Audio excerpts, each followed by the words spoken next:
열왕기상 17장. 구약성경 545쪽. 구약성경 545쪽. 열왕기상 17장 8절에서 16절까지 말씀입니다. 8절에서 16절까지 말씀.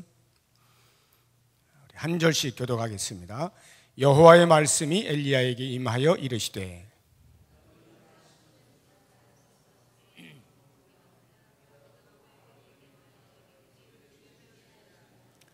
그가 일어나 사르밧으로 가서 성문에 이를 때에 한 과부가 그곳에서 나뭇가지를 줍는지라.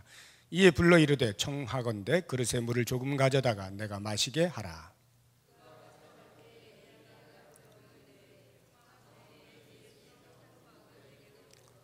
그가 이르되 당신의 하나님 여호와께서 살아계심을 두고 맹세하노니 나는 떡이 없고 다만 통에 가루 한 움큼과 병에 기름 조금뿐이라. 내가 나뭇가지 둘을 주워다가 나와 내 아들을 위하여 음식을 만들어 먹고 그 후에는 죽으리라.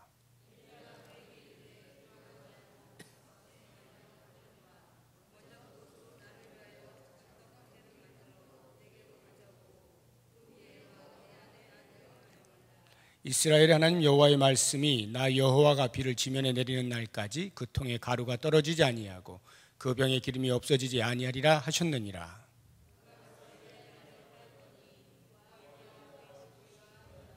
같이 읽습니다. 여호와께서 엘리야를 통하여 하신 말씀같이 통에 가루가 떨어지지 아니하고 병에 기름이 없어지지 아니하니라. 아멘. 네. 우리 수요일에는 좀 성경 인물들을 보고 있는데 이번에 엘리야를 지난주부터 보고 있습니다. 엘리야는 혜성같이 나타난 하나님의 선지자입니다. 출신을 알 수가 없어요. 열왕기상 17장 1절에 졸지에 길르앗에 우거하는 디셉 사람 엘리야라고만 소개가 되어지고 혜성같이 나타나 아하방 앞에서 큰 소리를 치죠. 마치 그 다윗이 어렸을 때에 골리앗 장군 앞에서 큰 소리를 쳤던 것을 방불케 합니다. 너는 칼과 창과 단창으로 내게 나아오거니와 나는 네가 조롱하는 이스라엘 군대의 하나님의 이름으로 내게 나아간다. 이런 담대함이 엘리야에게도 동일하게 있어서 당대 최고의 권력을 지니고 있던 아하방 앞에 호련히 나타나서 하나님의 말씀을 듣지 아니하면 이 땅에 비가 내리지 아니할 것이다. 아주 큰 소리로 이렇게 외치죠. 그것이 열왕기상 17장 1절에 나타나는 것입니다. 한번 보시죠. 1절 중간에 보니까 내가 섬기는 이스라엘 하나님 여호와께서 살아계심을 두고 맹세하노니 내 말이 없으면 수년 동안 비도 이슬도 있지 아니하리라. 이렇게 큰 소리를 쳤는데 그 다음에 엘리야가 등장하는 것은 18장 1절에 가서 3년이 지난 후에 다시 등장을 합니다. 그래서 3년 동안 어디에서 무엇을 했는지 엘리야의 은둔 생활이 시작되는데 그 은둔 생활의 내용이 17장 전체에 걸쳐서 기록이 되고 있는 것입니다. 이미 지난주에 말씀을 드린 것처럼 이 은둔 생활의 목적은 하나님께서 엘리야를 훈련시키시는 기간이었다라고 말씀을 드렸습니다. 훈련을 시키시는데 어떤 훈련들인가? 그 첫 번째가 지난주 우리가 본 2절부터 7절까지에 나와 있는 말씀이죠. 그릿 시냇가에서의 훈련입니다. 큰 소리를 친 엘리야가 졸지에 하나님의 말씀을 따라서 그릿 시냇가로 숨게 됩니다. 그러면서 그곳에서 까마귀가 갖다 주는 떡과 고기를 먹고 지낼 수밖에 없는 신세로 전락을 하게 되는 것입니다. 이러한 그릿 시냇가에서의 훈련의 목적은 엘리야가 가지고 있는 하나님을 향한 신앙의 근본을 바꾸는 것입니다. 엘리야는 하나님을 온전히 신앙했기 때문에 아방 앞에 나서서 담대하게 외칠 수 있었습니다. 그러나 그 신앙이 하나님이 보실 때에는 아직 부족함이 있기 때문에 저울로 달아 부족한 그 부분에 대해 하나님이 훈련을 시키시는데 그의 근본을 바꾸는 겁니다. 근본을 바꿔요. 신앙이 무엇이냐라고 하는 근본을 바꾸는데 그 첫 번째가 신앙이란 나의 열심이 아니라 하나님의 말씀에 대한 순종이다. 이것을 하나님께서 엘리야에게 가르쳐 주시는 겁니다. 엘리야의 열심은 아합 왕 앞에서조차도 두려워하지 아니하고 큰 소리를 칠 수 있는 신앙이었습니다. 그 열심이 때로는 하나님의 말씀에 순종하는데 오히려 방해가 될 수가 있습니다. 내 열심이란 내 열심이 있는 동안만 하나님의 일을 감당할 수 있어요. 그러나 내 열심이 식으면, 내 열심이 사라지면, 내 열심보다 더 큰 어떤 장애물이 내 앞에 나타나면 하나님의 사명도 함께 사라지게 되는 겁니다. 그렇기 때문에 하나님께서는 자신의 열심으로 하나님을 신앙하는 그것이 부족하다 여기고, 오히려 그것보다는 하나님의 말씀에 순종하는 것이야말로 진정한 신앙이다 라고 하는 것을 엘리야에게 가르쳐 주시기 위해서 1절에 혜성같이 나타나서 아합 왕 앞에 큰 소리를 쳤지만 2절에 보시게 되면 곧바로 여호와의 말씀이 엘리야에게 임하여 이르시되 하고, 그때부터 하나님의 말씀에 대한 순종의 훈련이 들어가게 되는 것입니다. 그래서 하나님의 말씀이 얼마나 내 열심을 지배하느냐가 나의 신앙의 진정성을 점검할 수 있는 부분이다 라고 하는 것을 꼭 기억을 해야 할 것입니다. 두 번째의 그리시네가에서의 훈련이라고 하는 것은 오직 하나님만 바라보는, 오직 하나님만 신뢰하는 훈련입니다. 그것이 그릿이라고 하는 그 이름에서 이미 나타난다라고 말씀을 드렸죠. 그릿, 단절이라고 하는 그런 뜻을 가진 이 그리시네가, 거기에서 하나님께서는 철저하게 모든 세상으로부터 분리되어 나오게 만드신 후에 까마귀를 통해서만 떡과 고기를 실어다 줍니다. 엘리야는 사나 죽으나 오직 하늘만 쳐다보며 살 수밖에 없어요. 하늘에서 까마귀가 오면 내가 오늘 하루를 먹고 사는 것입니다. 까마귀가 오지 않으면 큰일 나는 거예요. 그러니까 그는 언제나 아침과 저녁으로 배가 고플 때쯤 되면 하늘만 쳐다보는 겁니다. 이렇게 하늘을 쳐다보며 하나님께서 주시는 음식을 바라보면서 그의 마음속에는 철저하게 하나님만 바라보는, 하나님만 따라가겠다라고 하는 그러한 훈련이 그리시네가에서 철저하게 이루어졌다 하는 것을 지난주에 우리가 보았어요. 그러면 이제 오늘 우리가 본 이 사르밧으로 이제 그리시네가가 물이 말라버렸습니다. 가뭄이 들었으니까요. 그래서 장소를 옮기는데 사르밧이라고 하는 곳으로 옮깁니다. 이곳에서의 훈련은 과연 무엇을 목적하는 것이냐라고 할 때 오늘 말씀의 제목이 남아있는 자를 제거하라입니다. 남아있는 자, 아직도 엘리야에게 1차 훈련을 잘 통과했지만 여전히 아직도 남아있는 자가 있어요. 그 남은 것마저 제거할 것에 대한 훈련으로 주어진 것이 이 사르밧 훈련이라 할 수가 있겠습니다. 그렇다고 한다면 이제 크게 이 사르밧에서 받은 훈련이 두 가지가 있는데, 어떻게 남아있는 자들이 제거가 되어지는가? 남아있는 자라는 것은 과연 무엇인가? 그 첫 번째가 반복 훈련입니다. 반복 훈련은 다름 아닌 하나님의 말씀에 순종하는 것과 하나님만 바라보는, 하나님만 신뢰하는 1차 훈련 때 받았던 그 훈련에 대한 반복 훈련이 사르밧에서의 훈련입니다. 그 말의 의미는 1차 훈련을 잘 받았지만 여전히 순종과 신뢰라고 하는 부분에서 아직도 엘리야가 조금 남아있는 그 부족함에 대하여서 철저하게 부수고 제거하는 그런 작업을 하신다 이 말입니다.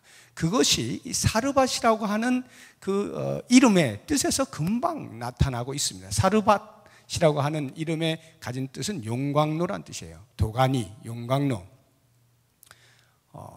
도가니 용광로가 하는 일이 뭔지는 다 아시죠? 불순물이 다 함께 들어가서 뜨거운 불에 녹아나면 순금만 빠져나오는 것이죠. 여전히 남아있는 엘리야의 모순들, 모난 성품들, 부족한 인격들이 용광로 속에 들어가 사르밧이라고 하는 그 동네의 훈련 속으로 들어가 하나님께서 완전히 녹이셔서 하나님이 원하시는 그러한 순금으로 빼나오시는 그런 훈련을 하신다라고 하는 것입니다. 사르밧이 어디에 있느냐면 시돈이라고 하는 도시에 있어요. 시돈이라고 하는 도시의 한 동네가 사르밧이에요. 이 시돈은 그 팔레스타인 이스라엘 땅에서 약간 북쪽으로 시돈과 두로가 같이 이렇게 나란히 붙어 있는데 그 시돈입니다. 그러니까 이스라엘 땅은 아니에요. 이스라엘 땅은 아니고 떨어진 다른 도시인데요. 그 시돈이 어떤 도시냐 하면 엘리야가 맞서 싸우고 있는 아합 왕이 왕비로 이세벨을 얻었는데 이세벨의 고향이 시돈입니다.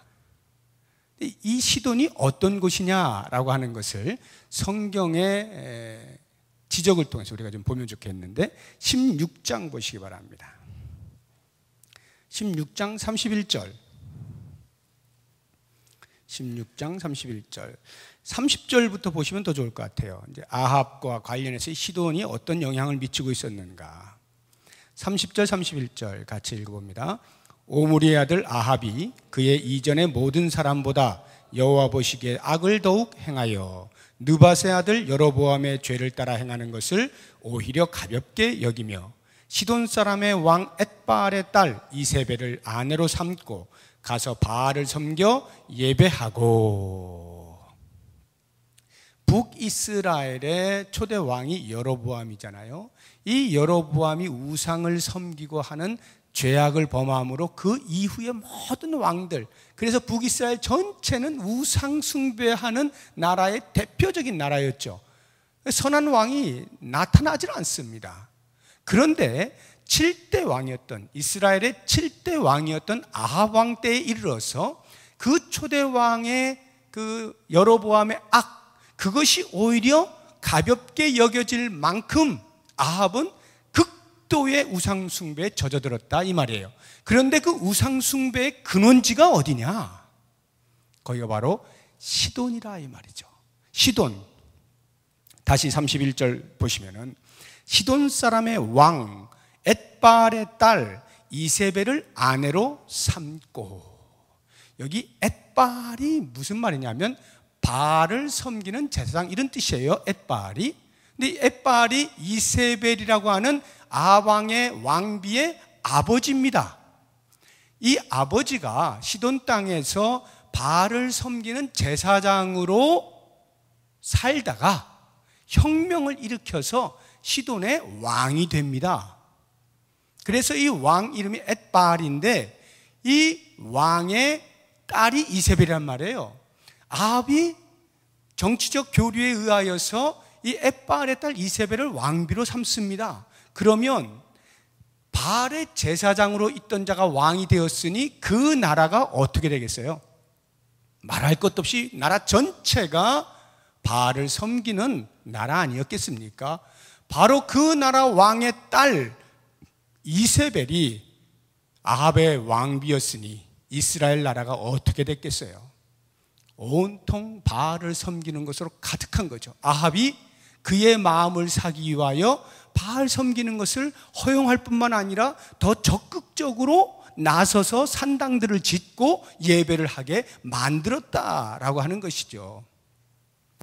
여기가 바로 시돈 땅입니다. 그런데 하나님께서 엘리야를 훈련시키시는데 그 시돈 땅 사르밧이라고 하는 동네로 보냈다라고 하는 말의 의미는 지금 대적하여 싸울 그 적진의 심장부에 들어갔다 이 말이거든요. 마치 하나님께서 모세를 위대한 이스라엘의 그 영웅으로 만드시기 위하여 어린 시절에 오히려 그 대적자의 나라인 그 바로의 궁전에서 자라게 만드셨던 것처럼 40년의 그와 같은 훈련을 시키셨던 것처럼 하나님께서는 엘리야의 남아있는 자아를 제거하는 데에 오히려 그 시돈 땅이라고 하는 우상이 부글부글거리는 그 땅 심장부에 집어넣어서 훈련을 시키고 있어요. 그 이야기는 하나님을 섬기는 엘리야의 눈에 바알 우상들로 우글거리고 있는 그 도시 중심부에 들어가서 그것을 직접 눈으로 바라보았을 때에 이 마음속에서부터 차고오르는 의로운 분노가 어땠겠습니까?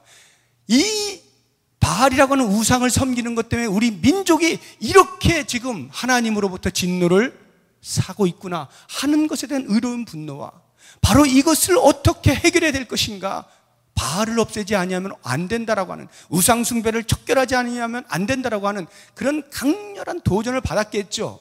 뿐만 아니라 바로 그와 같은 일 때문에 자기의 신분이 만약에 조금이라도 노출이 됐다라고 한다면 그 시돈 땅에서 목숨이 10개라 할지라도 남아 날 수가 없겠죠. 우상 숭배의 그 중심지에서 자기가 여호와 하나님을 섬기는 자라 하는 것이 만약에 들통이라도 나는 날에는 그 자리에서 죽음을 면치 못하는 거예요. 그런 위험한, 가장 위험한 한 가운데에 하나님께서 엘리야를 몰아넣으시면 엘리야는 과연 무엇을 할 수 있을까요? 거기서 그렇게 자기의 목숨이 촌각에 달려있는 그러한 자리에서 그가 할 수 있는 일이라곤 하나님을 의지하는 것 외에는 다른 방법이 없는 거예요. 오직 하나님만 바라볼 수밖에 없어요. 1차 훈련 때 받았던 그리시네가에서 단절된 상태에서 자기가 하나님만 바라보고 살았던 그것이 이제는 적진 한 가운데 서서 그들의 둘러싸이는 상태에서 하나님만 의지하는 이런 훈련을 받고 있는 것입니다. 철저하게 반복 훈련을 받고 있는 거예요. 사르밧이 용광로라 그랬잖아요. 여러분, 대장장이가 진검을 하나 만들려고 하면은 뜨거운 불 속에 집어넣었다가 어떻게 해요? 해마로 엄청나게 두드리지 않습니까? 그리고는 다시 또 찬물에 집어넣고 또 불 속에 달궜다가 또 두드리고, 이것을 얼마만큼 많이 반복하느냐가 진검의 질을 결정짓는 거잖아요. 그러니까 엘리야가 하나님을 얼마만큼 신뢰하느냐라고 하는 것은 바로 이와 같은 상황의 변화에 따라서 계속해서 하나님만 신뢰하는 것을 얼마만큼 훈련하느냐에 그가 하나님의 사람으로서 갈멜산에서 850명이라고 하는 거짓 선지자들 앞에서 살아계신 하나님을 증거해야 하는 영적인 전투에서 승리할 수 있는 길이다 이 말이에요. 그 일을 위하여는 이와 같은 훈련들을 철저하게 받아서 인격적인 확신이 있어야만, 살아계신 하나님이 역사하신다 라고 하는 인격적인 확신이 있어야만 그 갈멜산에서 버텨낼 수가 있는 것이기에 하나님께서는 이렇게 시돈 땅 사르밧이라고 하는 곳에서 그의 하나님을 신뢰하는 것과 하나님의 말씀에 순종하는 것에 대한 반복적 훈련을 시켜주고 있는 것입니다. 특별히 그곳에서 만난 사람이 다른 사람도 아니고 과부입니다. 그곳에 사르밧에 기거하고 있는 과부예요. 과부는 이스라엘 땅뿐만 아니라 다른 이방도 다 비슷하죠. 연약한 자, 무기력한 자, 힘이 없는 자, 먹을 것이 없는 자, 가난한 자, 이런 것을 상징하는 것이에요. 과부는. 그 과부에게로 하나님께서 그를 보내셨다라고 하는 것도 대단한 그 반복 훈련의 하나입니다. 과연 어떠한 반복 훈련이 과부를 통하여 엘리야가 받을 수 있었는가 하는 것을 한번 엘리야와 과부의 그 대화를 우리가 보면서 한번 살펴보면 좋겠습니다. 10절을 보시기 바랍니다. 10절에서부터 15절까지가 엘리야와 사르밧 과부가 만나서 대화하는 장면이에요. 자, 10절을 먼저 보세요. 엘리야가 그릿이라고 하는 시냇가에서 사르밧이라고 하는 동네로 갔습니다. 성문에 이르렀습니다. 한 과부가 그곳에서 나뭇가지를 줍고 있는데 엘리야가 혹시 저 사람인가? 왜냐하면 그릿 시냇가에 있을 때 하나님께서 사르밧에 있는 한 과부에게 내가 이미 명령해 놓았으니까 넌 거기 가서 빌부터 살아라 이렇게 말씀하신 거거든요. 그가 너를 도와줄 거야. 그 소리를 듣고 누군지도 모르고 갑니다.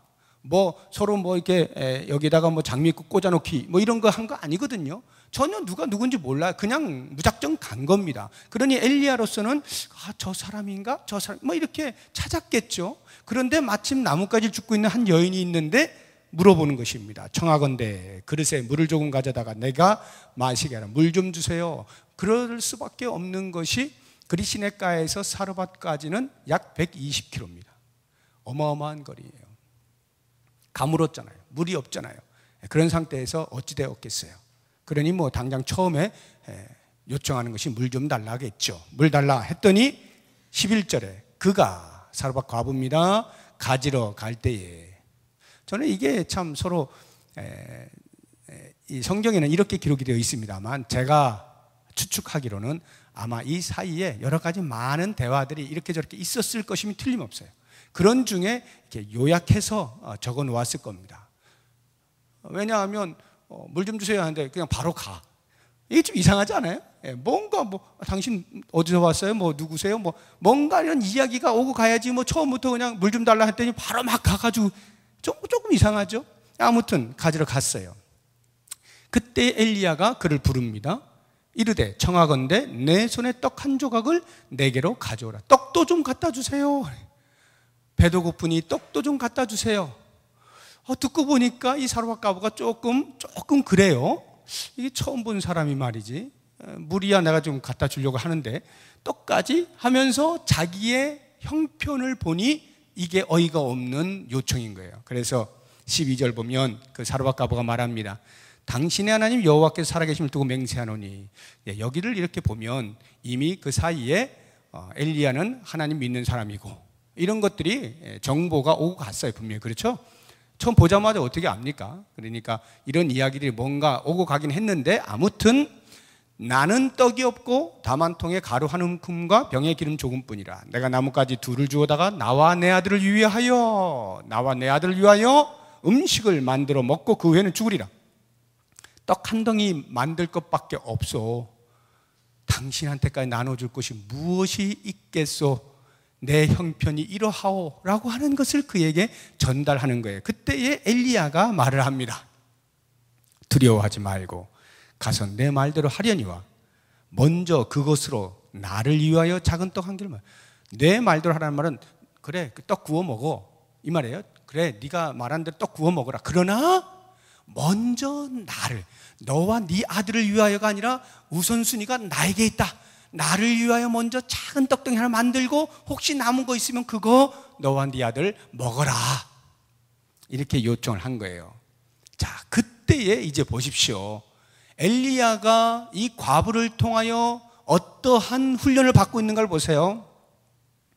14절 이제 엘리야가 계속 말을 하는 거예요. 이렇게 될 것이다. 그랬더니 15절에 그가 가서 사르밧 과부가 가서 엘리야의 말대로 하였더니 그와 엘리야와 그의 식구가 여러 날 먹었으나 통에 가루가 마르지 아니한지라. 엘리야가 지금 나와 내 아들을 위하여 음식을 만들어 먹고 난 죽을 겁니다 라고 말하고 있는 그 여인에게 아니 너와 네 아들을 먼저 말고 나를 위하여 먼저 조그마하게라도 떡덩이 하나 만들어 주고 그리고 남은 거 있으면 너희들 먹어 라고 말을 할 때 이 사르밧 과부가 그 엘리야의 말대로 하였더니 놀라운 일입니다. 엘리야가 볼 때도 깜짝 놀랐을 거예요. 설령 자기가 하나님으로부터 그리 시냇가에서 말을 듣고 사르밧에 가면 한 과부를 통해서 네가 먹고 살게 될 거야. 내가 이미 다 말해놨어.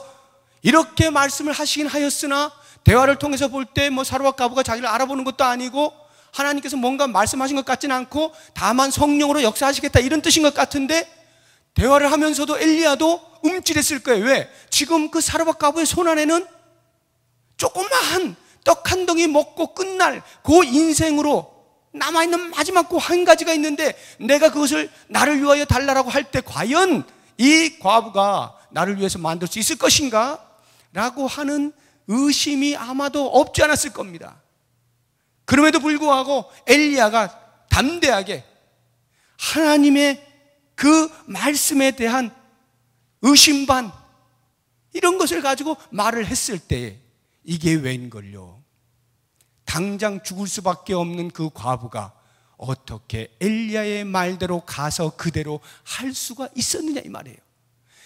연약한 여인, 사회에서 소외된 여인, 정말로 가난해서 이제는 떡 한 덩이 먹고 죽을 수밖에 없는 그런 여인, 그러한 사정과 형편과 상황을 엘리야가 모를 바 아닌데 바로 그 상황 속에서 이 과부가 엘리야의 말에 순종을 하는 모습을 볼 때 엘리야에게는 엄청난 충격으로 다가왔을 겁니다. 이게 순종이로구나. 이것이 하나님을 신뢰한다는 것이로구나. 이방의 여인조차도, 하나님을 알지 못하는 이방의 여인조차도 성령의 감동을 통하여서 나같이 이러한 선지자의 말조차에도 순종을 한다면 나는 살아계신 하나님 앞에 어떻게 그 말씀에 순종하지 아니할 수 있고 어떻게 살아계신 하나님을 신뢰하지 아니할 수 있단 말인가? 이런 도전 받지 않았겠어요? 저는 이 과부가요, 아무리 성령이 역사하셨다고 하더라도 처음부터 여호와 하나님을 알고 있는 자도 아니고 이방 여인이니까 전혀 모르고 있을 터인데 엘리야가 하는 말이 무슨 신통하게 들렸겠어요? 한번 상상을 해보십시오. 제가 아까 120km라 했잖아요. 그릿 시내가에서 120km를 뭐 비행기 타고 왔겠어요? 자가용을 몰고 왔겠어요? 터벅터벅 걸어왔을 터인데 물이 있어요? 뭐가 있어요? 가물어 빠진 그 여정 120km를 걸었을 때에 엘리야의 몰골이 어떻겠습니까? 완전히 이게 사람이라고 보기 힘든 그러한 형태를 하고 있었을 거 아니에요. 가서 어디 목욕하고 만난 것도 아니고 성문에 이르렀을 때 곧바로 만나서 얘기 나누는 것인데 생긴 게 꼭 뭐 같고 뭐 수염을 깎았겠어 뭘 했겠어 덥수룩 해가지고 옷도 지저분하고 모든 먼지를 다 둘러쓴 그러한 마치 보면 정신병자 같이 생긴 그러한 한 남자가 여호와 하나님이 어쩌고 저쩌고 뭐 비가 내리고 안 내리고 어쩌고 저쩌고 네가 먹고 죽을 거 그거 나를 위해서 먼저 줘라. 이게 도대체 말이 되는 소리입니까? 정상적인 여인이라면 쟤 미쳤구나 하고 상관도 안 하고 그냥 가서 떡 구워서 아들하고 한번 먹고 에휴 인생아 하고 이러고 죽을 터인데 그 이상하게 생긴 정신병자 같은 그 남자의 한 말이 무엇 그에게 어떻게 들려졌길래 그가 말한 대로 가서 행할 수 있었느냐 말이에요. 이 모든 정황을 엘리야가 바라볼 때 엘리야는 아마 찔끔했을 겁니다. 나는 살아계신 여호와 하나님을 믿는 그것도 하나님이 보내신 선지자로서 살아가면서도 이 정도로 신뢰하고 순종하는 법을 배우지 못하였거늘 어찌 이방 여인인 그것도 과부이며 이제 막 죽을 여인이 나 같은 자의 말을 듣고 그대로 가서 할 수 있단 말인가 라고 하는 이 부분에 대해서 엘리야가 하나님을 신뢰하는 것에 대한 자기의 남아있는 마지막 의심, 자기에게 남아있는 마지막 자아, 내가 조금이라도 또 꿈틀거려가는 이 모든 것을 완전히 내려놓고 오직 여호와 하나님만 신뢰하는 것을 과부의 상을 통하여 자기에게 적용을 시켰을 것이다 라고 하는 거죠. 하나님께서 이렇게 과부를 통해서 사르밧과 시돈이라고 하는 그 장소, 상황을 통해서 엘리야를 철저하게 훈련을 시키시는 거예요. 이와 같은 반복 훈련이 18장에 나오는 갈멜산에서의 전투에서 그로 하여금 승리할 수 있게 되는 원동력을 만들어 주었다 이 말이에요. 오늘 우리가 한 가지만 더 보려고 하는데 이제 이것이 2차 훈련 중에 하나가 1차 훈련 때 받았던 훈련의 반복이었다고 한다면 이제 두 번째 우리가 볼 것은 한 단계 업그레이드된 훈련, 2차 훈련으로서 필요한 업그레이드된 훈련이 하나 있습니다. 그것을 더불어의 훈련이라 저는 이렇게 말을 하겠는데 더불어의 훈련을 엘리야에게 시키시는 것이 이 2차 훈련이었습니다. 그릿 시내가에 있을 때에는 엘리야가 혼자서 훈련하는 거예요. 혼자서 훈련 받는 겁니다. 아무도 없습니다. 오직 까마귀와 자기하고 싸우는 거예요. 그저 그냥 마른 하늘 바라보면서 하나님과 자기하고 하나님 앞에서 철저하게 자기 혼자서 훈련을 받는 거예요. 그런데 이 시돈 땅 사르밧이라고 하는 곳에 오게 되니까 더 이상 혼자가 아닙니다. 그의 옆에는 사르밧에 사는 한 과부와 그 아들이 같이 더불어 살게 되어지는 것입니다.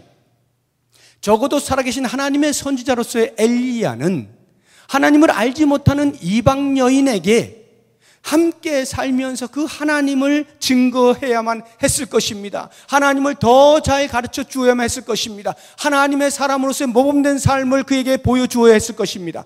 더불어 사는 삶을 통하여서 그는 하나님의 사람이 어떠해야 할 것인가 하는 것을 몸으로 체득을 하게 되었다라고 하는 것입니다. 하나님께서 일하시는 방법은 철저하게 더불어 동역으로 일하게 하십니다. 우리는 흔히 역사 가운데 유명한 영웅들, 성경에서의 영웅들, 하나님께서 그 한 사람을 들어서 늘 사용하시는 것 같이 보이기도 합니다만, 물론 우리가 표면적으로 볼 때 그럴 수 있어요. 모세라고 하는 한 영웅을 하나님께서 들어 사용하십니다. 그러나 그렇게만 보시면 크게 오해하시는 거예요. 절대로 하나님은 그 한 사람을 쓰시는 것이 아닙니다. 그 사람과 더불어 많은 사람들을 같이 붙여 사용하시는 거예요. 그래서 모세 옆에는 아론과 훌이 있는 것이고 여호수아와 갈렙이 있는 거예요. 오늘날 신약의 역사상 모든 전도자 가운데 가장 모범으로 이름도 많이 인용하여 쓰는 바울, 외국 사람 이름 가운데 폴이라는 이름이 무지하게 많습니다. 우리나라 사람 가운데도 계명하여 하나님 은혜를 받고 선교사로 떠나는 사람들 가운데 바울이라는 이름 무지하게 많습니다. 그만큼 존경의 대상이에요. 그러나 그 바울조차도 하나님께서 절대로 바울 혼자 사역하도록 하신 것이 아닙니다. 바울 옆에 얼마나 훌륭한 많은 사람들이 있었습니까? 바나바가 있었고요, 베드로가 있었고, 마가가 있었고, 누가가 있었고, 에바브로디도가 있었고, 디모데가 있었고, 디도가 있었고, 수없이 많은 동역자들이 바울과 함께 더불어서 하나님의 사명을 감당을 했던 거예요. 우리가 잘 알고 있는 캘커타 길거리의 모든 빈민층들을 돌봤던 마더 테레사 수녀, 마더 테레사 수녀가 그렇게 유명한 이름을 떨치고 있지만 실제로 여러분이 그 영화를 한번 보시게 되면요, 물론 중심에 마더 테레사 수녀가 있는 것만은 사실이지만 그 옆에 이름 없이 빛도 없이 수없이 많은 협력하는 사람들이 계속하여 같이 그 일을 감당했기 때문에 그것이 가능한 것이지 한 사람이 하는 것이 아니에요. 하나님께서 역사를 이끌어 가시는 방법은 절대로 한 사람을 사용하시지 않습니다. 함께 사용해요. 그래서요, 우리가 하나님 앞에 가게 될 때, 마지막 심판 때 이제 상을 받기 위하여 우리의 한 일들을 고백하게 되잖아요. 그럴 때 하나님께서 자, 너 뭐 하다 왔니? 하나님, 저는 이렇게 제가 이렇게 자기 혼자 한 거 아무리 말해봐요, 제가 볼 때는 별로 점수 못 받을 겁니다. 그러나 제가 이 사람하고 이렇게, 저 사람하고 저렇게 이렇게 해왔습니다. 더불어 한 것에 대하여 고백할 때 하나님께서 큰 점수를 내리실 거예요. 저는 이러한 사실들을 무엇을 보고 아느냐 하면, 하나님께서 교회를 세우실 때 혼자 두지 아니하시고 공동체로 두셨다고 하는 것에서 분명하게 알 수가 있는 겁니다. 여러분, 지금도 우리가 이렇게 공동체로 모여 있잖아요. 한 사람이 모여 있는 게 아니에요. 공동체로 모여서 함께 하나님의 나라를 이루어 가는 겁니다. 공동체, 더불어. 저는 이런 면에서, 예를 들어 지금 이제 우리가 구역 모임을 하고 있는데요, 여러분 이제 구역장님 되시는 분들 보십시오. 구역 안에는 믿음 생활을 잘하는 구역원이 있는가 하면 때로는 마음에 들지 않는 구역원이 있어요. 신앙생활도 뺀질 모이라 해도 안 모이고 도망가고 피하고 전화도 안 받고 뭐 이런 구역원들이 있어요. 그러면 구역장 된 사람은 속이 상하는 거예요. 제가 초기에 여러 구역장님들로부터 이 사람 빼주세요, 저 사람 빼주세요, 이런 소리를 많이 들었어요. 감당 못하겠다 이거예요. 안 되겠다, 이 사람은 안 나온다 이 말이에요. 안 나오는데 못하려 여기다 붙여놓은 얘기죠. 여러분, 바로 그 훈련을 해야 된다고요. 엘리야가 지금 받고 있는 훈련이 그거예요. 이 사르밧 과부가 뭘 하나님을 알겠어요. 성령의 역사심을 통하여서 엘리야의 말을 순종해서 하긴 했지만 그가 무슨 지식이 있어요? 여호와 하나님을 들어본 적이 있어야지. 그런데 그와 함께 살면서 계속해서 그에게 하나님을 가르치는 겁니다. 구역장이 하나님의 은혜를 받고 신앙의 수준에 있다라고 한다면, 그렇지 못한 어린 자들을 정말로 가슴을 도려내는 아픔을 겪어가면서 그들을 품는 겁니다. 인도하는 겁니다. 말을 안 들을 때 눈물 나죠. 속상하죠. 가슴이 아프죠. 나도 인간이니까 상처받죠. 그러면서 다시 또 그들을 품는 겁니다. 그리고 또 위하여 기도하는 겁니다. 이러한 것들을 반복하면서 우리도 모르는 사이에 엘리야의 훈련을 받고 있는 거예요. 더불어의 훈련을 받는 것입니다. 가정 안에서 신앙생활을 잘하는 남편과 신앙생활을 안 하는 아내가 있을 수가 있고, 신앙생활을 잘하는 아내와 잘 못하는 남편이 있을 수 있어요. 그럴 때 더불어의 훈련을 받는 것임을 잊지 마시기 바랍니다. 그래야만 내가 어쩌자고 내가 이런 남편 만나가지고, 어쩌자고 내가 이런 아내 만나가지고 내가 신앙생활도 제대로 재밌게 못하고 이게 무슨 꼴이냐 라고 하면 자기 믿음만 떨어지는 거예요.